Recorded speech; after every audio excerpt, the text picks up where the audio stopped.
ازيكم يا حبايبي، عاملين ايه؟ يا رب كلكم تكونوا بخير. النهارده نشوي مع بعض الفول بطريقه سهله جدا على البوتاجاز، مش هياخد معاك 10 دقايق وتكونوا محضره لاولادك اجمل طبق فول. كلكم عارفين القيمات الغذائيه اللي في الفول، اجمل من الترمس كمان. هتجيب صينيه الومنيوم كده، تسخنها كويس، اهم حاجه تسخنها كويس قوي قبل ما تحط الفول.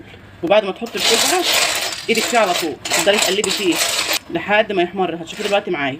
اهم حاجه تهدي النار عليه، يعني في الاول تعلي النار، اول ما يبدا يعمل كده تهدي النار خالص بقى علشان يستوي من جوه وميبقاش احمر من بره ومن جوه مش مستوي. ليمونتين هما اعصرهم، وبعد كده احط معلقه كزبره ناشفه كبيره، نص معلقه شطه لو انت بتحب الفول حراق، نص معلقه كمون، احطهم كده اهو وازود الميه واعصر الليمون. وبعد كده نحط الفول في الميه دي. بصوا يا حبايبي، حطيت الميه، طبعا حطيت معلقتين ملح، نسيت اقول لكم اهم حاجه الملح. وبعد كده شيل الفول على طول كده لما يبقى سخن كده، حطه في الميه يصنع الصوت.